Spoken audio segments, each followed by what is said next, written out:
succede in una città, la chiave migliore per capire bene processi storici più complessi che spesso hanno un inizio in un altro periodo o hanno una scala di comprensione un po' più grande. Questo è un po' la chiave di lettura anche del contributo che poi ho preparato per il testo, cioè cercare anche di ampliare un pochino l'orizzonte, almeno a livello regionale, per poter capire meglio quello che è successo poi nella città.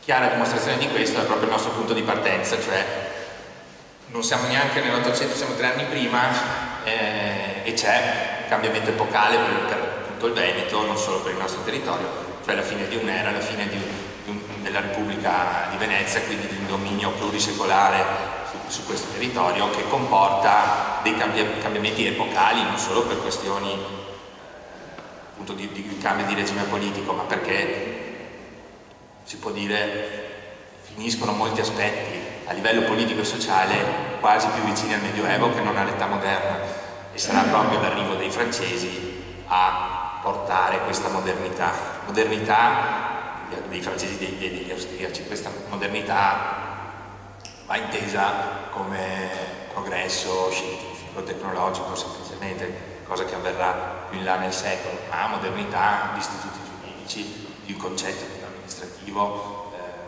proprio un sistema che porta un po' a un superamento di quello che erano stati i secoli del dominio veneziano, che ancora aveva molti aspetti considerati premoderni, non solo nel diritto, nella fiscalità, anche la giustizia era ancora amministrata dal rettore, un imputato riceveva un giudizio diverso a seconda che fosse un cittadino veneziano, membro del clero, un nobile di terraferma, un popolano. La fiscalità era ripartita anche lì a seconda che il proprietario terreno fosse un patrizio veneziano, un nobile locale, un proprietario terriero, cose che noi consideriamo premoderne, insomma quasi medievali. Questo a fine con l'avanzata delle truppe francesi, con il collasso della Repubblica di Venezia, che il 12 maggio 1797 si scioglie, in pratica si dà la morte quando il Maggior Consiglio vota il passaggio di poteri a un governo democratico, e anche qui a Celle Serravalle si creano delle municipalità, quindi dei governi locali nati su stimolo, insomma, delle autorità militari francesi che occupavano il territorio. Da qui partiamo con quello che è l'argomento che io volevo affrontare oggi. Potevamo scegliere vari momenti, l'unità della città nel 66, il risorgimento vittoriese, alcune figure, però magari le abbiamo già viste, le avete già sentite anche altre volte, quindi oggi volevo solo porre l'accento su un aspetto che ha proprio la sua origine in questi primi 30 anni del secolo, e che è la formazione di un gruppo dirigente nuovo proprio perché prima non c'era, era difficile anche identificare un gruppo dirigente, una classe politica, un'elite politica del territorio. Veniva un rettore veneziano, c'era un consiglio cittadino dove sedevano i nobili, si era nobili per sangue, per nascita, perché cittadini d'antico lignaggio, però poi il compito politico e sociale di questo Maggior Consiglio spesso era secondario, era residuale, le decisioni e la partecipazione effettiva all'amministrazione del territorio era prerogativa dei veneziani.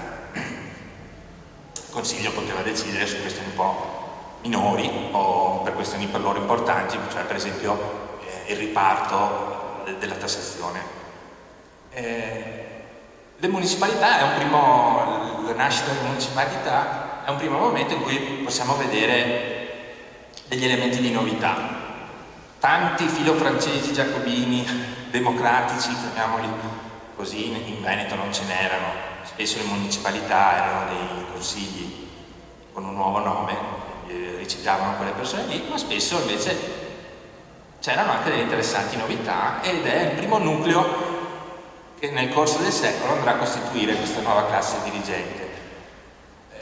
Sono per esempio ricchi borghesi, sono per esempio anche figure ebrei che vengono parificati con l'arrivo dei francesi, delle municipalità, quindi possono cominciare a investire i loro soldi in terreni o in industrie, cose che prima non potevano fare. Sono nobili, magari non di primissimo piano, che fino ad allora avevano un ruolo secondario. Nei nomi che ho messo qui, per esempio Girolamo Perucchini, che sarà una personalità di spicco in questi anni, e Benedetto Sarcinelli, sono avvocati, gente che aveva fatto giurisprudenza a Padova e che facevano gli assessori presso il governo veneto. Assessori erano degli assistenti dei rettori veneziani in materie giudiziarie nelle città più grandi, in questo caso a Brescia e a Verona, che tornano qui e si mettono, forse anche nel ruolo che avevano, si sentivano anche più chiamati in causa, avevano maggiore entusiasmo perché sentivano la possibilità di introdurre delle riforme e di svecchiare un po' questo territorio. Giuliani, Bontempi e Graziani erano dei nobili, però con un po' più di sostanza degli altri, che sedevano in consiglio cittadino. Ceneda, parliamo in questi.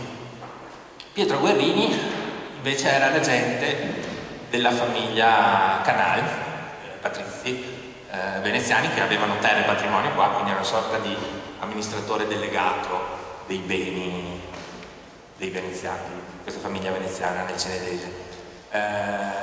Una cosa simile anche a Serravalle, Altano, Viltà, Luccheschi e Cossettini, ricca borghesia, avevano terre, opifici, soprattutto nel tessile, a Serravalle. Casoni, Marchi e Anselmi, anche loro nel consiglio nobile. Quindi uomini delle professioni, ricchi borghesi, agenti, cioè vuol dire gente che comunque aveva anche una liquidità propria, e cominciano ad attivarsi. La stagione di cui stiamo parlando dura un'estate, quindi non è qua che si completa, ovviamente, anzi ci vorrà del tempo. La stagione democratica è un po' confusa, dura il tempo di un'estate, finisce quando con Campoformido tutto passa agli austriaci. Ci sono anche fasi un po' poco chiare, un profluvio di proclami, di tentativi di riforme anche un po' esorbitanti rispetto all'orbita locale, e anche degli opportunismi, insomma. Questo viene anche descritto, gente che cerca di fare un po' fortune con alienazioni, spoliazioni dei veneziani, delle famiglie veneziane, appalti, ma insomma è un primo momento di cui volevo parlarvi in questo processo di formazione di una nuova classe. Seguono 20 anni molto, molto complicati, fondamentalmente per ragioni militari, belliche, perché pur non essendo direttamente in teoria interessato il Veneto, in realtà passano continuamente eserciti in cambio di coalizione, periodo napoleonico, è sostanzialmente una guerra continua, e questo si ripercuote nella gestione di un territorio, perché bisogna mantenere un esercito. In pratica il Veneto viene tassato, tartassato, spogliato e comunque gestito per mantenere la macchina bellica francese o austriaca. Da questi 20 anni, nel 1814, quando si termina la parentesi del Regno d'Italia, la regione è in ginocchio dal punto di vista economico. Sono però 20 anni di grande cambiamento amministrativo, e questa è la seconda pagina di cui volevo parlarvi. Li trattiamo insieme, io li tratto insieme questi due periodi, perché pur essendo diversi ovviamente anche dal punto di vista ideologico, le governi austriaco e francese hanno molti elementi di continuità. Il primo, il fondamentale, e serve a cementare il fenomeno di cui vi parlo, è il rimescolamento fondiario. Nel giro di 20 anni, in Veneto e anche qui, si ha il più grande trasferimento di terra della storia, forse, di questa zona, per una serie di motivi, perché finisce appunto un'era e questo ha delle ripercussioni importanti. Vediamo per esempio a Serravalle. La terra era per un 30% proprietà della comunità di Serravalle, per un 4% era demaniale, un 12% era del clero, tra clero secolare e clero regolare. 250 passa ettari erano solo del monastero di San Giusto. I nobili avevano un 30% e un altro 270 ettari della confraternita dei battuti. Poi i privati vari, 33%, che è già tanto anche considerato il Veneto. Tutta questa cosa qua, tranne il 33% e il 13% dei nobili, finisce in pratica sul mercato, perché vengono stabilite di incamerare e indemaniare i beni del clero, perché i beni della comunità vengono tutti messi all'asta, perché le confraternite vengono chiuse. Considerato che nello stesso tempo patrizi veneziani devono dismettere o perché vengono aggrediti anche proprio fiscalmente, aggrediti perché cerca di mettere mani sui loro beni e loro hanno una perdita, un collasso del loro ruolo sociale, politico ma anche economico molto, molto grande. Tutte queste cose insomma comportano un rimescolamento terriero importantissimo. Nel giro di 20 anni, per fare, è sempre difficile fare una stima, ma viene sul mercato 45 milioni di ducati, beni immobiliari per 45 milioni di ducati. L'ultimo bilancio della Serenissima era di 5 milioni, quindi vuol dire tantissimo. Se vogliamo fare di nuovo una radiografia, è interessante anche il dato anagrafico. I venditori sono per il 63% i patrizi veneziani, gli acquirenti il 54% i borghesi. Cambia di mano e questo processo creerà una nuova amalgama nel ceto dirigente, che sarà basato proprio sul possesso della terra. La nuova nobiltà, che viene, i titoli nobiliari sono aboliti con l'arrivo dei francesi, con la parentesi rivoluzionaria, la nuova nobiltà è il possesso della terra.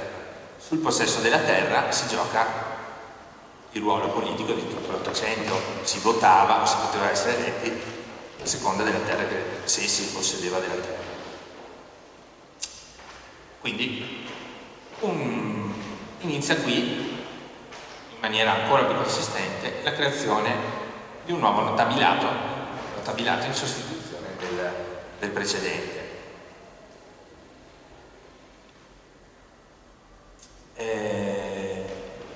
Su questo, quindi abbiamo parlato di nuovi possessori di terra, borghesi, ebrei, mercanti, ma anche gente che diventa una prima embrione di funzionari amministrativi. La ristrutturazione di tutto il territorio è un altro elemento di novità. Si creano proprio delle forme, delle istituzioni più moderne e più vicine anche alle attuali, non solo dal punto di vista geografico. Si assume già la sua conformazione alla provincia di Treviso e anche il distretto di Vittorio, anche se ancora diviso tra Cene del Serravalle, più vicino a quello che è attuale, ma proprio hanno anche un ordinamento gerarchico, cioè esiste un distretto, un cantone, un comune, e comincia a crearsi anche una rete di persone che ricoprono degli uffici e a ogni livello corrisponde la gestione di questo ufficio. Il cantone, per esempio, sotto i francesi, è deputato alla gestione della giustizia, cioè siede un giudice di pace a livello cantonale e per esempio la ripartizione fiscale. Il comune spettano altri compiti. Anche questo aiuta alla creazione di un funzionariato pubblico e a una più moderna gestione del territorio. Altro elemento importante è il nuovo rapporto con la Chiesa. La Chiesa, nel corso del secolo, diventa sempre più parte integrante di questo modello di gestione.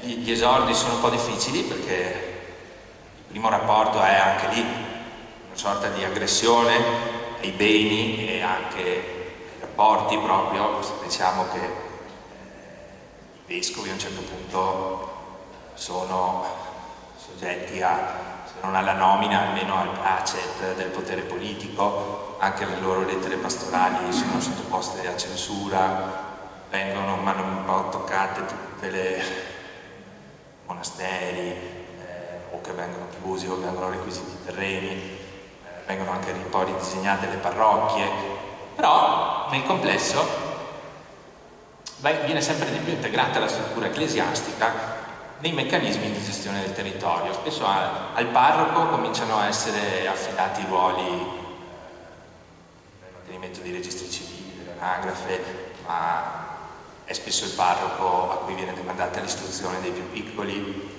la somministrazione di alcuni, diciamo, rudimenti di welfare, una volta sparito le confraternite. Insomma, sono sempre più parte integrante del modello di gestione politica. Anche questo è parte della nuova classe politica.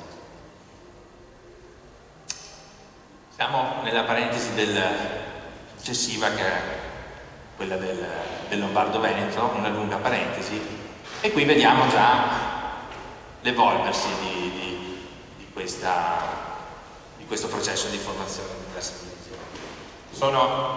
È un lungo periodo che ha degli aspetti positivi e degli aspetti negativi. L'aspetto negativo è sicuramente quello di essere un regno subordinato alle esigenze di un impero più grande e che sta di fatto altrove.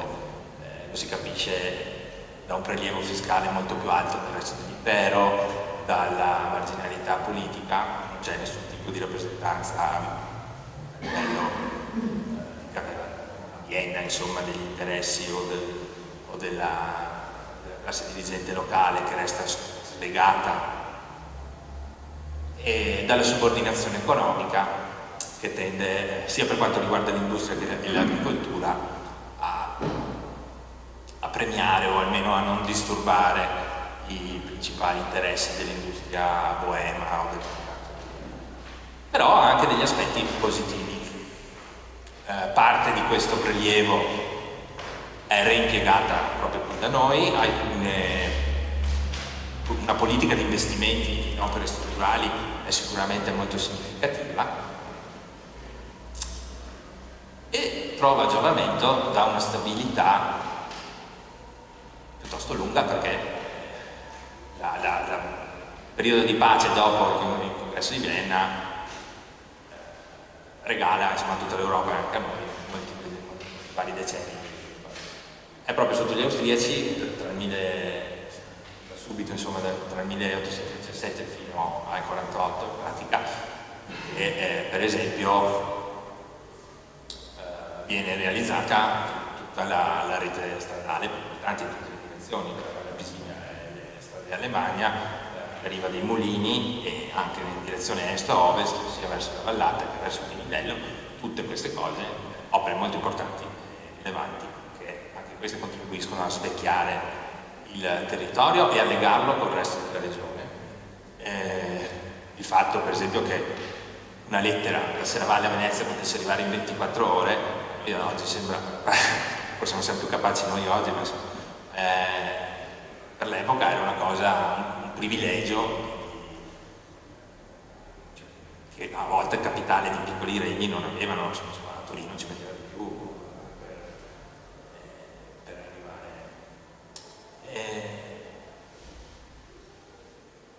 Nel 1848 abbiamo già un primo spartiacque nei rapporti politici con l'impero, e è un'altra piccola radiografia del nostro tema che abbiamo scelto. Queste sono le persone che fanno parte dei comitati provvisori insurrezionali del 48. È un'altra parentesi molto breve, perché questi durano ancora meno, durano 2 settimane, poi finisce un po' tutto così. Però cominciamo a vedere anche qui che ci sono delle figure, dei cognomi che a volte proprio delle persone che sono anche le stesse anche dopo. Francesco Rossi è un giovane Francesco Rossi che è lo stesso Francesco Rossi di dopo, altri sono dei cognomi che comunque poi ritroveremo nella nostra città, i Todesco, i Serafini, saranno anche sindaci, insomma, questi cognomi li troviamo anche nelle vie laterali di via Galilei, dove ci sono tutti i nomi dei sindaci. E qui di nuovo sono avvocati, gente delle libere professioni, figli di ricchi mercanti, Pestazzi era un segretario comunale, insomma, è già per capire che stava prendendo nuove coscienze di essere gli attori trainanti dell'evoluzione della città. A maggior ragione nell'ultimo capitolo della nostra storia saranno queste persone poi a essere protagonisti della fusione, della nascita della nostra città e del suo decollo industriale. Ne abbiamo 3 protagonisti, sia della parentesi risorgimentale, che è un fenomeno di vasta partecipazione, ha i suoi protagonisti che sono per lo più nomi che vengono dal ceto borghese, ma raccoglie molta più adesione di quello che si pensa, e che ha anche nel seminario dei nomi importanti, sono sicuro parleranno anche altri. E nella parentesi poi della fusione del nostro comune con Francesco Rossi e la nascita di quello che è il cantiere Vittorio, qui di nuovo ci sono dei segnali di questo blocco e della sua importanza. Francesco Rossi intanto capace di attivare forze che hanno portato all'unione politica ma anche all'unione fisica del nostro comune, ed è riuscito ad attirare le attenzioni, mettere delle priorità e attirare le attenzioni di industriali e di altri uomini che poi hanno portato allo sviluppo. Spesso nomi locali, per esempio Pasqualis, ma spesso anche nuove iniezioni di figure che si innestano nel tronco che abbiamo qui descritto. Spesso vengono da fuori, può essere il caso per esempio di Ottavio Crozze, possono essere la società veneta, per esempio, di Breda, che ci porta non solo la ferrovia, ma anche quello che viene costruito nel centro, è quasi tutto frutto di un accordo pubblico-privato, definiremo adesso, che Francesco Rossi ebbe la lungimiranza di proporre e di costruire. Una serie di cose che fanno diventare Vittorio la seconda città della provincia. Quindi noi nel corso dell'Ottocento siamo passati da non avere Vittorio, a avere una città che è molto importante, un traino non solo per l'economia, per la presenza di industrie manifatturiere di primaria rilevanza, sia per grandezza, sia per numero. Nella seconda parte del secolo riusciamo a far arrivare qui quelli che potremmo definire i settori di punta per l'epoca dell'industria, perché non erano neanche le industrie tradizionali, ma erano quelle che per l'epoca erano le più moderne: le ferrovie, i cementi e le calci, l'elettricità, l'energia elettrica. Quindi era una città solo dal punto di vista economico, non solo demografico, vero che poteva competere con Treviso. E in più tanti altri aspetti che qui oggi non possiamo toccare, ma per esempio la presenza di scuole o comunque di centri anche per la cultura di primissima importanza, non solo il seminario, ma anche da cui poi era nato il liceo, scuole tecniche, insomma una serie di cose che ci davano un ruolo di protagonisti. Ci siamo, pochi minuti. Va bene, questo era per dire che su questo blocco ho scelto questo tema, si poteva scegliere tanti altri, si poteva scegliere anche il mondo contadino, che sicuramente ha dei fenomeni rilevanti. Abbiamo scelto questo e sarà una cosa interessante anche per provare poi a capire almeno la prima parte del Novecento, perché poi è da questa classe dirigente che escono anche i De Carlo, che escono i Marinotti e questi fenomeni. Per finire volevo solo fare due piccole notazioni così più leggere, per ritornare a quello che avevamo detto prima, cioè spesso di non guardare solo al locale per spiegare il locale, anche se dobbiamo rinunciare magari a qualche aneddoto più sapido, più colorito, spesso riuscire a guardare anche sopra di noi ci aiuta a capire anche meglio. La prima cosa era un aneddoto che spesso si riferisce, cioè sul fatto che Demmin, nel momento di scegliere il modello per ritrarre Ferdinando II, avesse scelto lo scemo del villaggio, una cosa abbastanza divertente, eccetera, però un po' campata in aria. La cosa magari più interessante per provare a spiegare questo modello è vedere quello che faceva l'Aiez a Milano per fare lo stesso imperatore, e quindi questo ci potrebbe aprire magari delle riflessioni su quello che voleva magari fare Demmin, paragonandosi all'Aiez, opera che sicuramente Demmin aveva visto quando era a Milano. Un altro aspetto che anche qui fa parte un po' del nostro folklore è la storia che forse avete sentito tutti quanti del Darè Bonnet che da Piadera era diventato re del Madagascar, aveva guadagnato una fortuna, l'aveva affidata alla Compagnia delle Indie Orientali, e a Calcutta o a Londra, non si è ben capito, c'erano un sacco di milioni di lire. Questa storia, che poi ha avuto delle ricadute reali, cioè non era solo un modo di dire, ma si era costituita anche una società, insomma, tra gli aventi diritto per portare avanti le spese legali.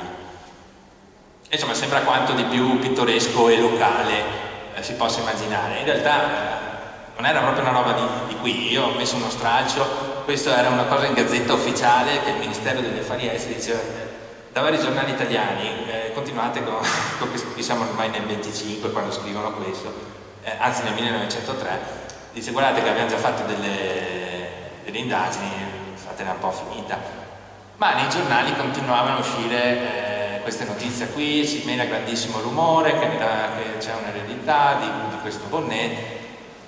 Ecco, quello che noi pensiamo sia una cosa nostra, insomma, in realtà parte di un capitolo più grande e che sarebbe interessante studiare come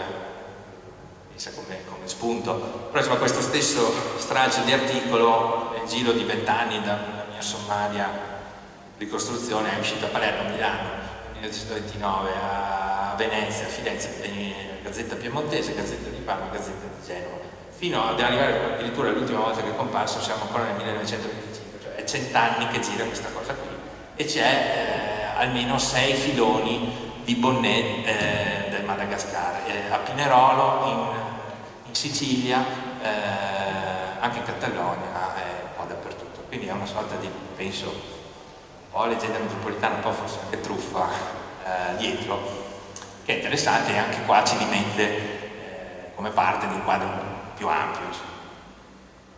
Con questo finisco. Grazie.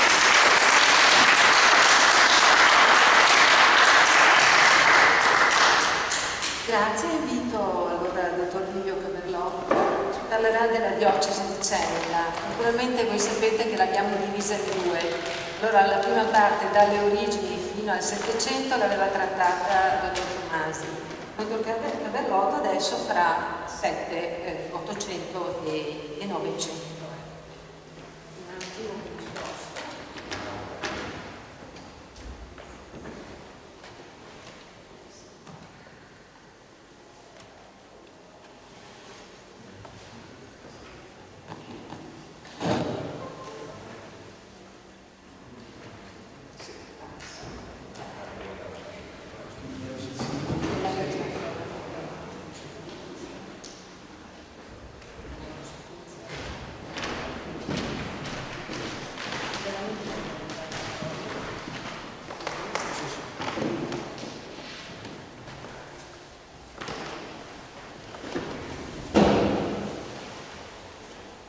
Buon pomeriggio a tutti.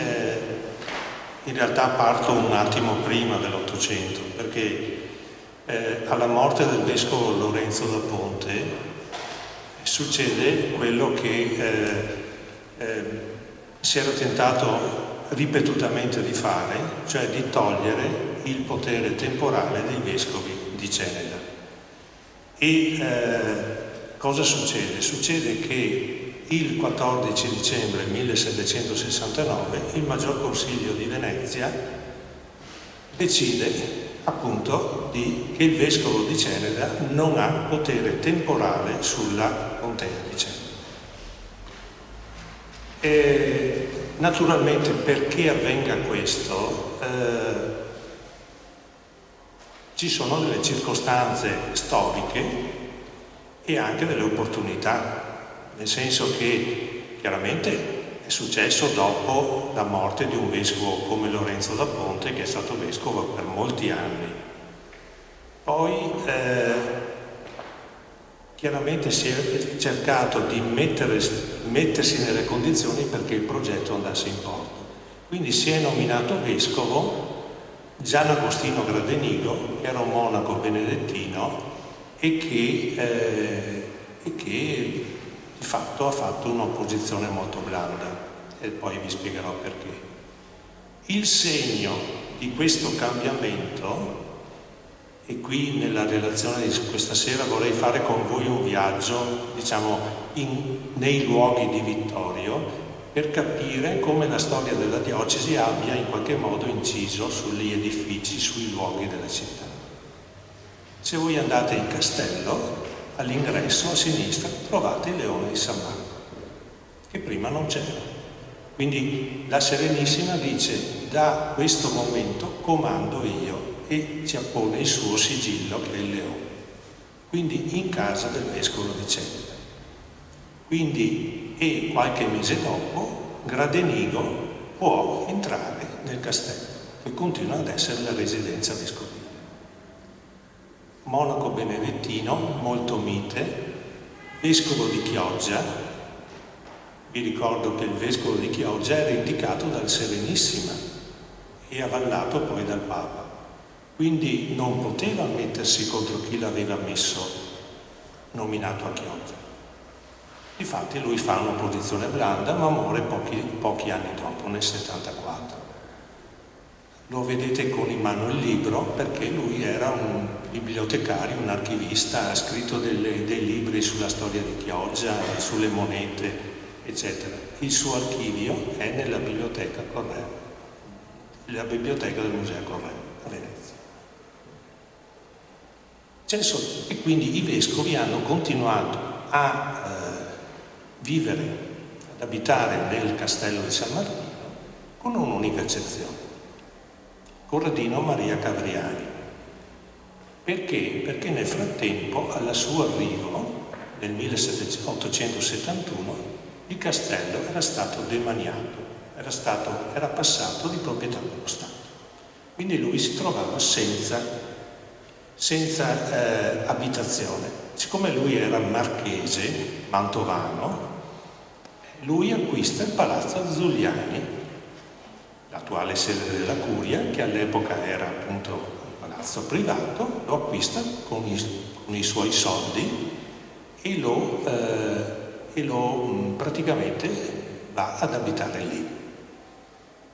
Nel 1885, quando decide di ritirarsi per motivi di salute, chiaramente rimette in vendita il palazzo e lo acquista l'avvocato Prospero Ascoli. Diventerà di proprietà della diocesi con un successivo passaggio, una successiva compravendita che avverrà nel 1921, e da quel momento diventa sede delle associazioni e anche della Curia attualmente. Cavriani, diciamo, cosa succede durante il suo mandato come vescovo di Ceneda? Una parte importante l'ha avuta il terremoto del 29 giugno 1873. quindi che provoca seri danni, oltre che al castello vescovile, ma anche provoca dei danni alla torre campanaria e alla cattedrale.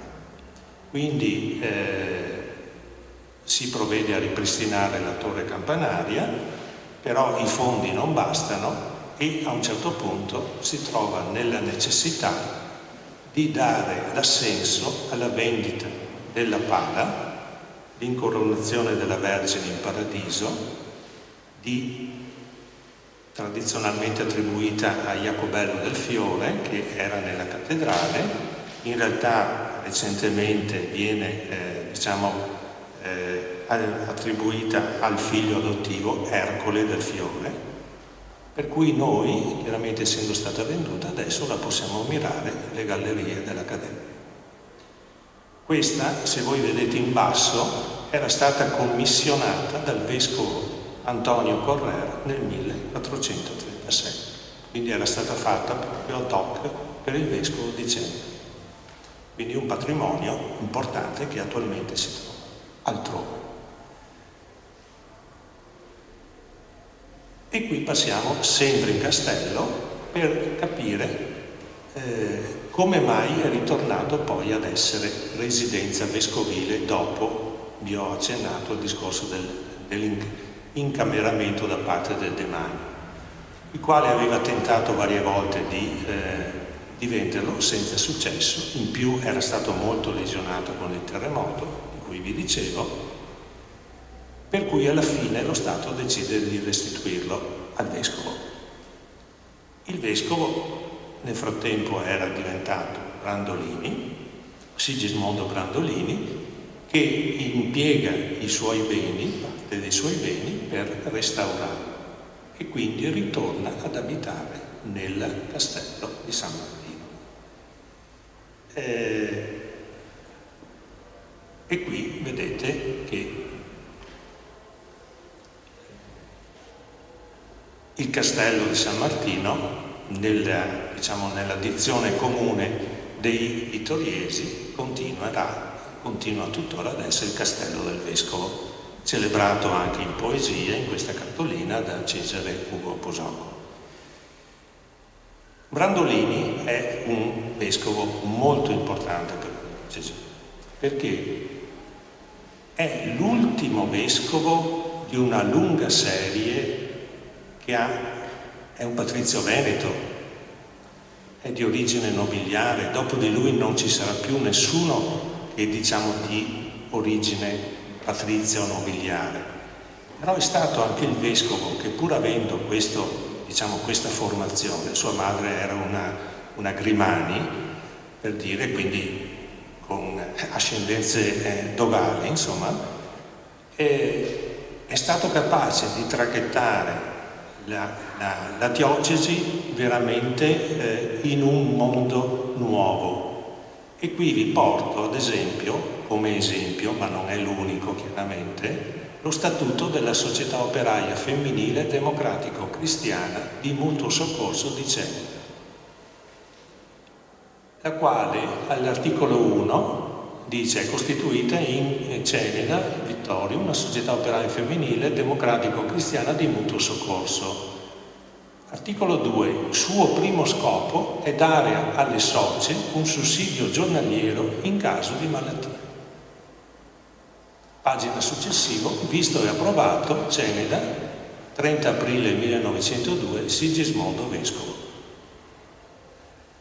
Quindi capite che sulla scorta della Rerum Novarum di Leone XIII lui ha veramente portato la diocesi più vicina alla persona. Questo è un esempio, ma ci sono le cooperative, ci sono le banche rurali, le banche popolari. Un esempio per tutte è la latteria di Soligo, fondata nel 1883, tuttora continua la sua attività. Perché Brandolini è così? Perché chiaramente c'era qualcuno che era dietro di lui. e questo qualcuno è Giuseppe Toniolo, che non è un rappresentante del nostro territorio, ma aveva sposato Maria Schirati di Pieve di Soligo. Qui a fianco vedete il santino che è stato fatto all'epoca della sua morte, nel 1929. Quindi aveva un forte legame comunque, pur essendo normalmente residente a Pisa, con questo territorio, e quindi seguiva tutte le vicende di questo territorio. Tanto è vero che adesso la sua tomba è nel Duomo di Pieve di Soligo. Quindi si è circondato di persone che lo hanno affiancato in questa opera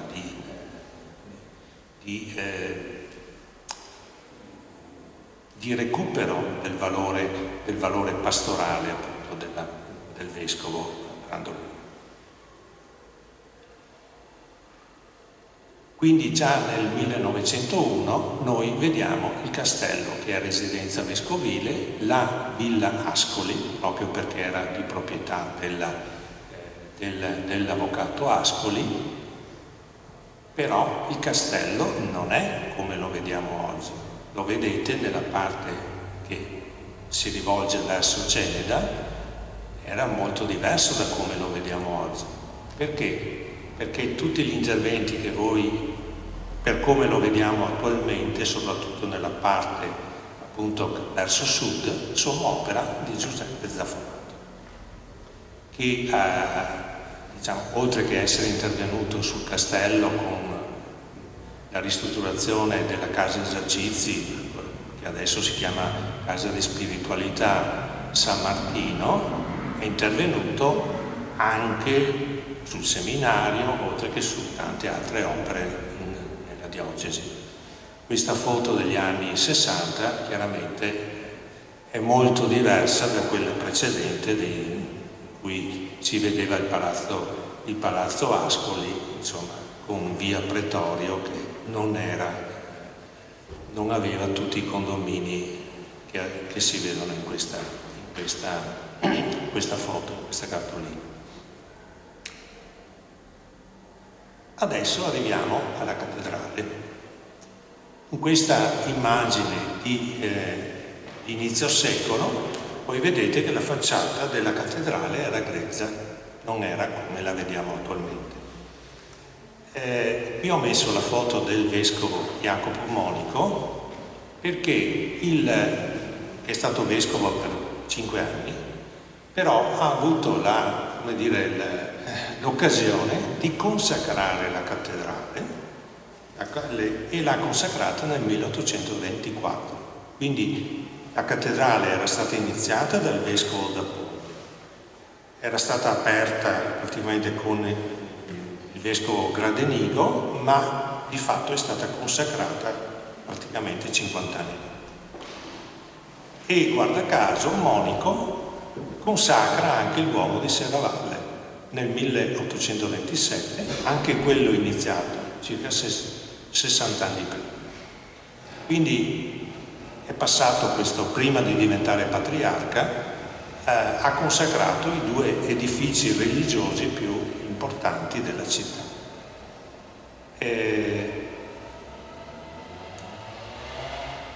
Molti anni più avanti, quindi all'inizio del Novecento, si pone il problema di completarla questa facciata. In questa cartolina voi vedete che nell'angolo, diciamo guardandolo a sinistra, c'è una parte che era stata ricostruita perché a mo' di prova, insomma, per cercare di capire quale poteva essere, diciamo, la soluzione migliore per la facciata. Il progetto c'era già ed era il progetto dell'architetto Gaetano Moretti. In questa cartolina del 1904 si vede già come doveva diventare la cattedrale, solo che c'era un grosso dibattito su quale materiale usare, se usare la pietra o se usare il cemento, che all'epoca cominciava ad essere impiegato. E questa diatriba è andata avanti per molto tempo. Chi l'ha risolta è stato il vescovo Andrea Caron, successore di di Sigismondo Brandolini, che a un certo punto decide e dà il via ai lavori attorno al 1908